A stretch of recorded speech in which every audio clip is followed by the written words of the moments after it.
Welcome back. Finally, we can talk about the second part of the pre-launch event for Disney Lorcana in Berlin. But first, I will show you the winner of the Aladdin poster. Write me an email or write me on Twitter directly to get this poster. Congratulations! And now let's talk about what we couldn't talk about before. The Disney Lorcana starter decks. I got 2 starter decks at the pre-launch event in Berlin. The Amethyst and Amber starter deck and the Sapphire and Steel starter deck. We received them with all the cards that you get in the starter deck, plus all the extras, but minus the booster pack that is normally included in one of these starter decks. And we even got to play with the starter decks at the event against the other participants. Sadly, I couldn't play with the starter decks at the event myself because I needed to travel back home early. But I played a lot with my girlfriend at home and we even recorded a gameplay video for you to watch. And finally, let's look at what are the contents of the starter decks together.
So we looked at the cards for the Sapphire and Steel deck first, but in the starter deck is more than just the cards. You're getting an introduction with a small booklet for the rules and how to play the game, and a small paper playmat, and what I found really interesting that it is both-handed. So there's one side for a person that is right-handed and the other side is for a person that likes to play with the left hand. All in all, the product design of the decks seem really thought out, and Disney and Ravensburger were really on the details when it came to designing the product itself. The box itself is foil, it looks just so amazing. And on top you're also getting tokens to start with the game, so for calculating damage and then also for counting your quest points. But as you might have already seen, Disney Lorcana also has now an app available on the App Store. There you can also track your quest points and see all the cards available for the game in the first chapter.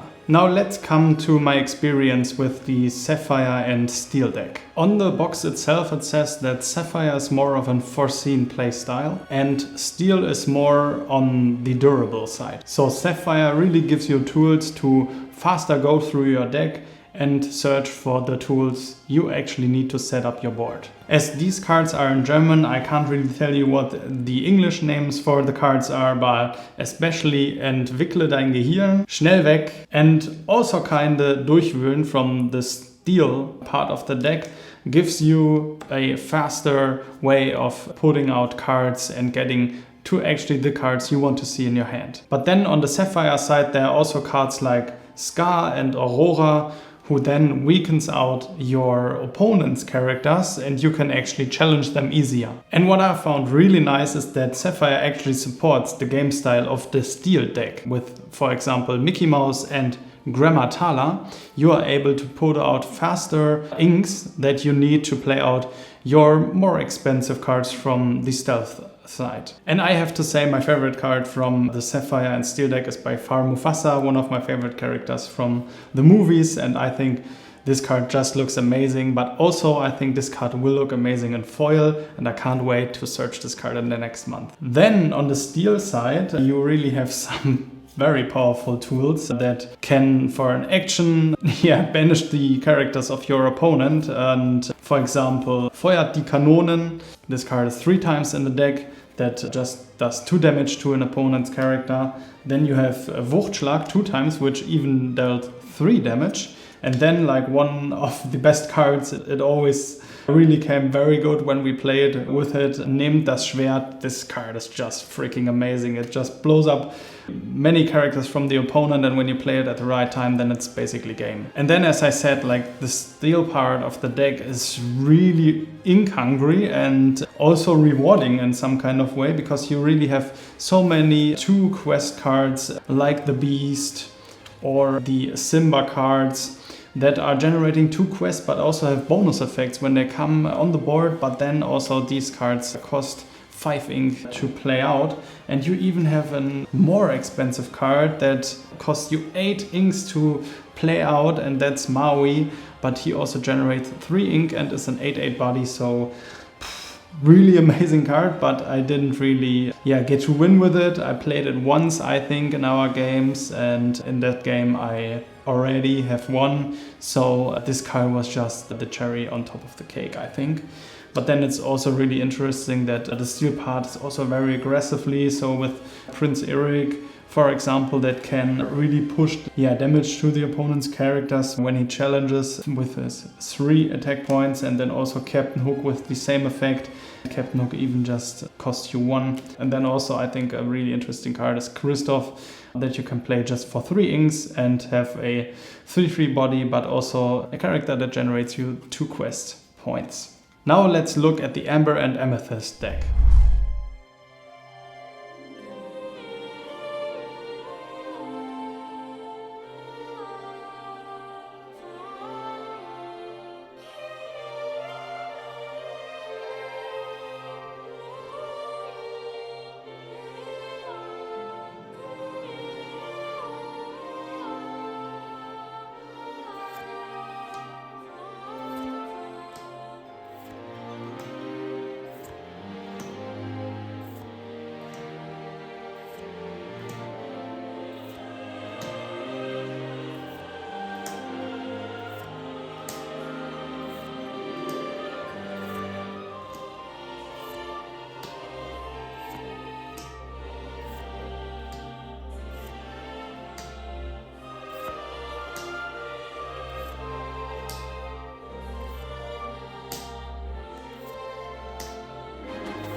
Now let's talk about the actual cards and how they play out in the game. So from our experience, the Amethyst and Amber deck is way stronger than the Steel and Sapphire deck, but maybe that was just our games. We actually have Vajana in this deck, and she's just an amazing character to set up with all the other princesses and then generating quest points and protecting the other princesses. And the princess cards themselves are really strong too, with generating 2 quest points each. But what made this deck actually so strong was that you are able to draw a lot of cards with some of the cards in this deck from the purple side, and that really gives you an advantage over the playstyle that your opponent has, with not generating an extra card but only searching out stronger from the deck. And the Amber part of the deck really supports the game style of the Amethyst. You can recycle a lot of characters, but you can also heal your characters that got attacked by the stronger stealth cards. And then on the Amethyst side with Pascal and also Meerschaum and Abschaum, these cards are just perfect to set up early on the board and then generating quest points without having a threat from the opponent. And also these cards like Fiki that come on the board and then quickly can attack in the same turn as they were summoned. That is just amazing. But the real threat from the Amethyst and Amber deck is, as you might already have seen, the Dr. Facilier and the stronger part of himself, not the small one, because this guy actually recycles your cards when they get banished. So at least your characters. And this is like really strong. I mean, he already has like a 5 defense and 4 attack points. So that is just super strong. And I was always worried when I was seeing this guy. And at first I was a little bit worried when I heard that you could only play 2 inks per deck. So you are limited to your choice of inks. But it turned out that it is really interesting and fun to find out what the different inks do and which inks to combine in the end. Because you're not limited to the structure that is in this starter deck. You can choose and switch out the inks themselves. And I think the starter decks are really fun. Don't get me wrong, like there is a limited amount of cards in here, but there are so many different cards and so many different strategies already available out of the box to you. At least from my experience with playing with my girlfriend, it was so many options that we had. We are not even getting all the options yet from our games that we had. And we played nearly a whole week every day. And there's so much room for deck building here. Normally you get a booster pack in each of these starter decks, so you can try out deck building from the scratch. I'm really looking forward to the next month when we are actually having the chance to build new decks with the actual booster packs. At this point, again, I want to thank Ravensburger for inviting me to the pre-launch event and also giving us the starter decks and also the 2 really beautiful Disney Lorcana pins on top. Alright, that's it for now. Thank you so much for tuning in. I hope you enjoyed the gameplay and also the show off of the first 2 starter decks that we gotten our hands on. And tell me in the comments, which starter deck are you most excited to try out at first? See you in the next one.